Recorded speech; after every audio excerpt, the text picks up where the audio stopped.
የስምንት ቁጥር መሰናክልን አሰራር ነው ማሳያችሁ። 8 ቁጥር መሰናክል ሲሰራ 16 እንጨቶች ይኖራሉ። በመጀመሪያው የምናገኛቸው 8 እንጨቶች ነው። በግራና በቀኝ አራት አሉ። እነሱንም በመካከላቸው እናልፋለን። በግራ በኩል ጠበብ ማድረግ ይኖርብናል። ምክንያቱም ወደ ቀኝ ስንታጠፍ በዛ በኩል ያለው እንዳይጥልብን። አራቱ እንዳለፍናቸው መሪ ወደ ቀኝ ሰበር እናደርግና አሁን ከፊት ያሉትን አራት ደግሞ በመሃላቸው እንገባለን። መልሰን ወደ ግራ ወሰድ እናደርገዋለን እንዳይነካብን። አሁንም እንደቀድሞ የግራችንን ጠበብ እናደርገውና መኪናችን ቀጥ ማለቱን ስናቅ መሪያችንን ወደ ቀኝ መለስ ስናደርገው ቀጥ ይላል ጎማው ማለት ነው። ስለዚህ በዚህ አይነት መንገድ ሙሉ በሙሉ እንወጣለን። መኪናው ከጉቶዎች ውስጥ መውጣቱን ቼክ እናደርጋለን።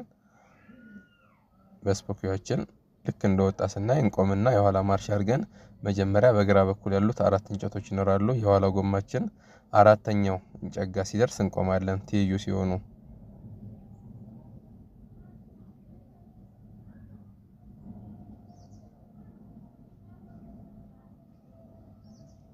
ልክ እንደዚህ ትይዩ ሲሆን ቆምና አንድ ሙሉ ዙር ወደ ግራ እንሰብራለን።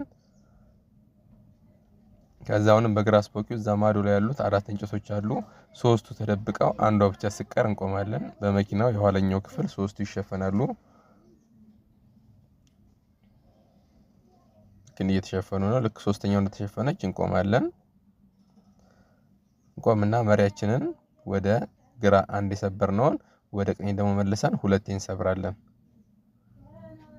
ከዛውንም በዚህ በግራ ስፖኪዮ የተደበቁት እንጨቶች ወይም የሸፈናቸውን እንጨቶች ሙሉ በሙሉ እስኪታዩ ወይም አራቱም ጉቶዎች በስፖኪዮአችን በግራ በኩል ማየት ስንችል እንቆማለን።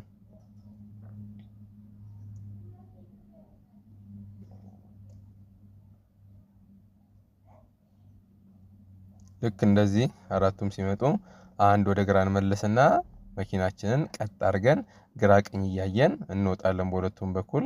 ከዚህ በኋላ መሪያ ይነካም ማለት ነው። ቀጥ ብለን ነው የምንወጣው ማለት ነው።